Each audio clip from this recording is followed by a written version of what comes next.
guys, welcome back to my channel. Today I have swatches for you from the Desire collection from the brand Ella Mila.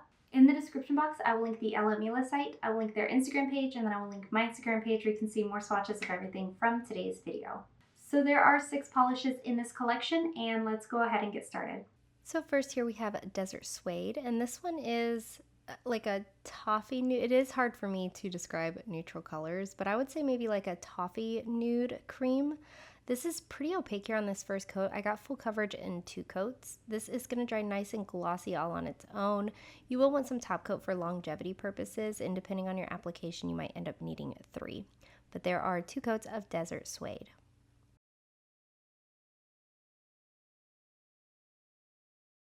Next up we have Vie En Rose, and this one is a maroon kind of purpley base color, but it's not super even and it's not super opaque, so I would call it a crelly formula almost. It is smooth, it is easy to work with, and it does build up in 2 coats. It's just not super even on the first coat like Desert Suede was. This one, just like all of the creams in this collection, will dry nice and glossy all on its own, but a top coat will help protect your manicure and keep it lasting as long as possible. Give it that nice, plump, finished salon look.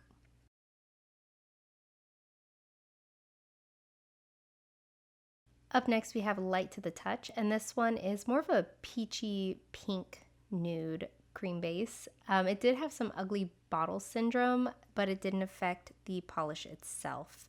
This is also very opaque on this first coat. I'm super impressed with how good the coverage is with these super light colors. Depending on your application, you might still end up needing 3, but I was happy in 2 coats. Once again, we have a nice glossy finish and removal's easy.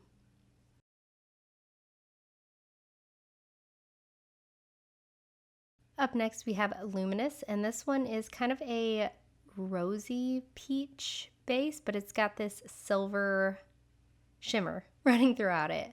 I did have some brush strokes in this shimmer when it was wet, but those all melted away as it dried, and they weren't super offensive to begin with, so it's a pretty solid no brushstroke shimmer. I got full coverage in 2 coats. You'll want some top coat just because it does dry on the dull-ish side and removal is easy, so there are 2 coats.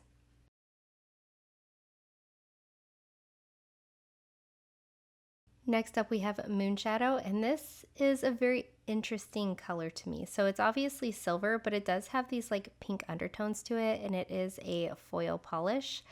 I got very good coverage here on 1 coat, but I am going to go in for 2 for 100% full coverage. This would make for such a beautiful like Christmas time manicure. I'm very excited to have this one. You'll want some top coat, removal's easy, and I also had no brush strokes, so there are 2.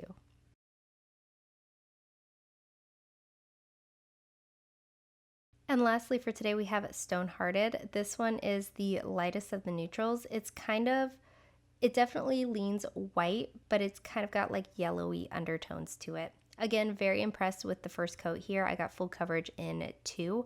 A nice smooth formula. I had no running, pulling, staining, anything like that in this collection. You'll want some top coat for longevity, and removal's easy.